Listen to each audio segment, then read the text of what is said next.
Hello everyone. अभी एक हम लोग थ्योरी डिस्कस करने जा रहे हैं related with complex number geometry. जो ज्योमेट्री का पोर्शन है ना, उससे हम लोग यहाँ पर बात करेंगे कॉम्प्लेक्स नंबर में। ये जेई एडवांस के लिए एक बहुत ही इम्पोर्टेंट टॉपिक है। कॉम्प्लेक्स नंबर में ये जो पोर्शन है जेई एडवांस के लिए बहुत इम्पोर्टेंट है, तो इसको ध्यान से देख रहे हैं। छोटे से छोटे बात को सारे बात को यहाँ पर हम लोग कवर करेंगे। तो पहला जो है वो क्या है, डेफिनेशन ऑफ कॉम्प्लेक्स स्लोप। तो कॉम्प्लेक्स स्लोप क्या डिफाइन करता है, जैसे लेट सपोज हमको यहाँ पर 2 पॉइंट दिया हुआ है, ठीक है। उसको अगर हम स्ट्रेट लाइन से ज्वाइन करें, लेट सपोज ये पॉइंट है Z1 और ये पॉइंट है Z2, जिसका नाम है A एंड B। तो कॉम्प्लेक्स स्लोप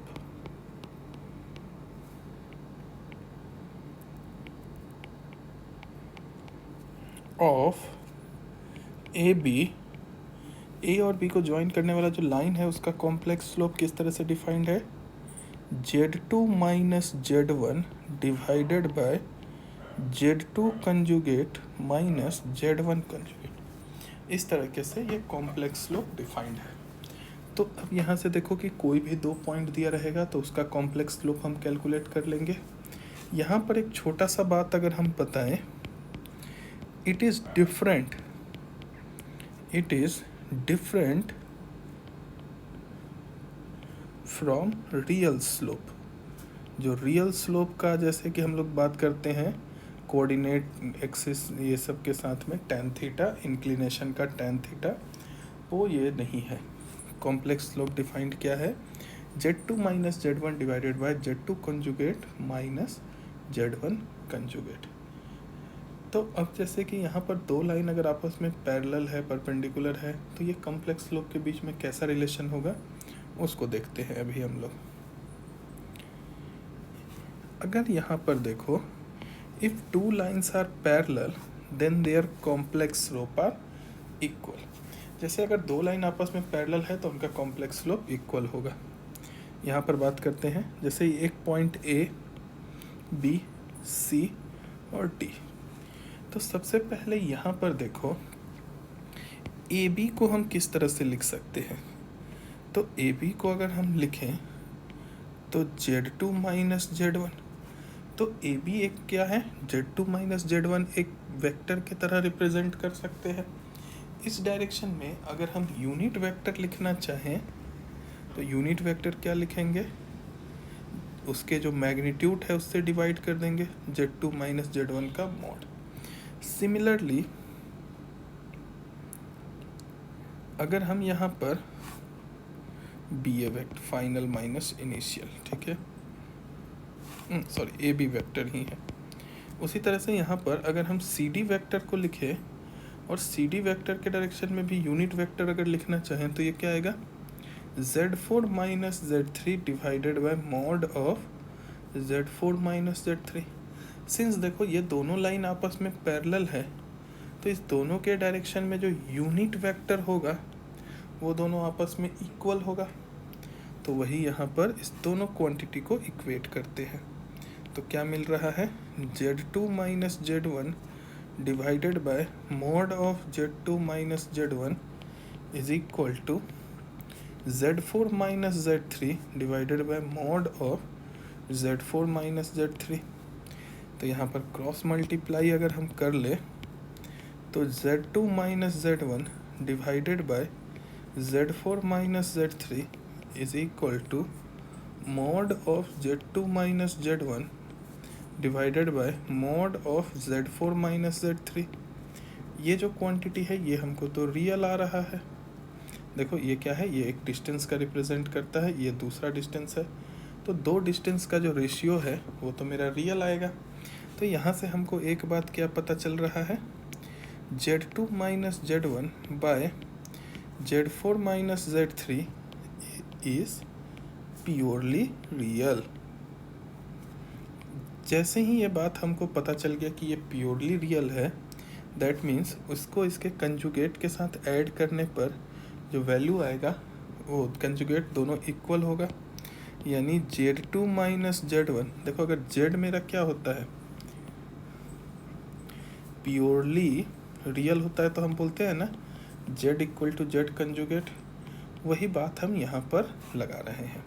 तो z2 minus z1 by z4 minus z3 equal to z2 conjugate minus z1 conjugate divided by z4 conjugate minus z3 conjugate. थोड़ा सा इसको रीअरेंज कर लेंगे तो हमको क्या मिलेगा, z2 minus z1 by z2 conjugate minus z1 conjugate is equal to z4 minus z3 by z4 conjugate minus z3 conjugate.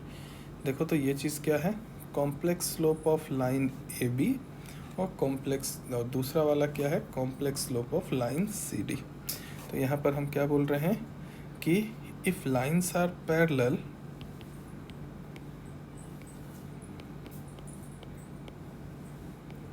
Then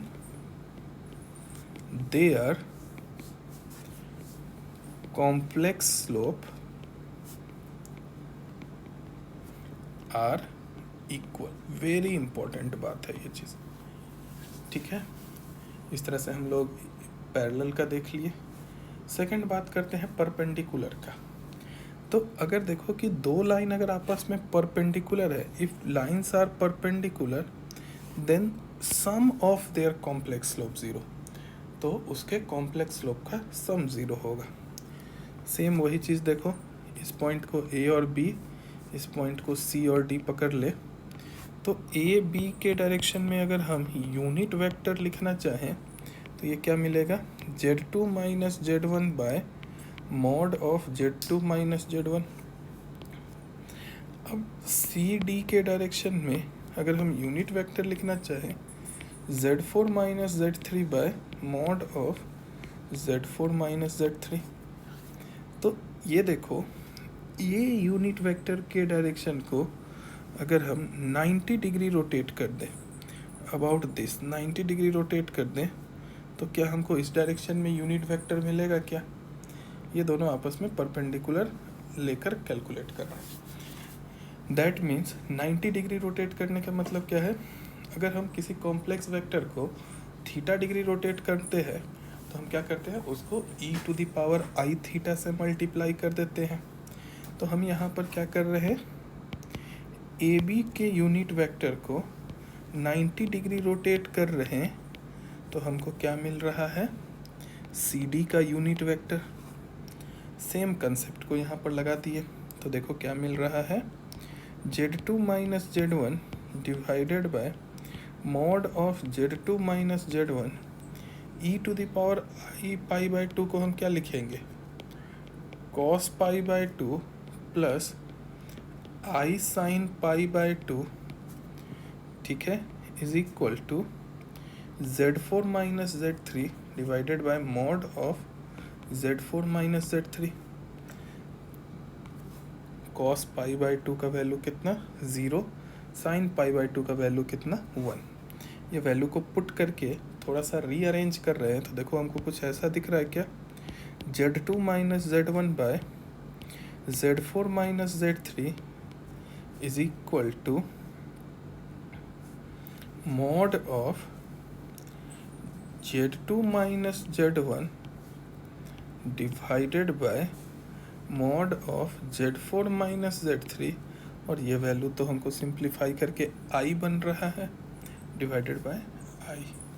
तो यानी हम यहाँ पर बोल सकते हैं क्या, दिस विल बिकम i से ऊपर नीचे मल्टीप्लाई कर दिए minus i mod of z2 minus z1 divided by mod of z4 minus z3।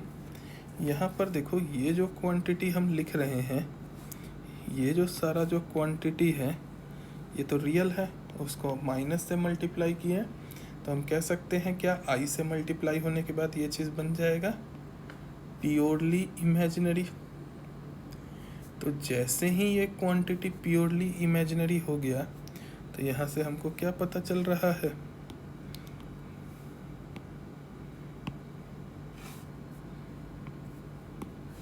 ठीक है, प्योरली इमेजिनरी हो गया। That means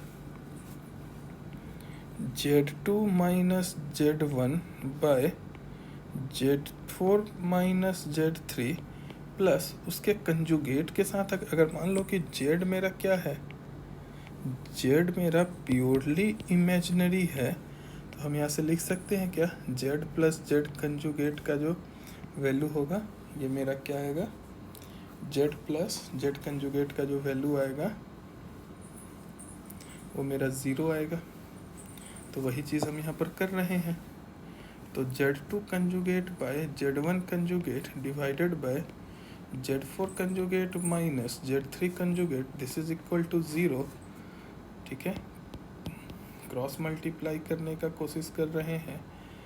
Z2 minus Z1 divided by Z4 minus Z3 is equal to minus of Z2 conjugate minus Z1 conjugate divided by Z4 conjugate minus Z3 conjugate. अब अगर cross multiply कर देते हैं तो Z2 minus Z1 by Z2 conjugate minus Z1 conjugate, this is equal to minus times Z4 minus Z3 divided by Z4 conjugate minus Z3 conjugate. तो यहाँ से हमको क्या मिल गया, complex slope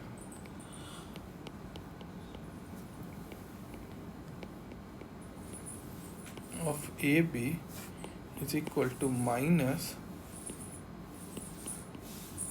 complex slope of CD। तो यहाँ से हमको क्या मिलेगा, complex slope of AB plus complex slope of CD, ये वैल्यू हमको 0। यानी दो लाइन अगर आपस में पैरेलल है तो दोनों का कॉम्प्लेक्स स्लोप इक्वल होगा, और दो लाइन अगर आपस में परपेंडिकुलर है तो उन दोनों का कॉम्प्लेक्स स्लोप का सम 0 होगा। कॉम्प्लेक्स स्लोप जो है वो डिफरेंट है, वो कंसेप्ट एकदम डिफरेंट है in comparison to real slope. ठीक है।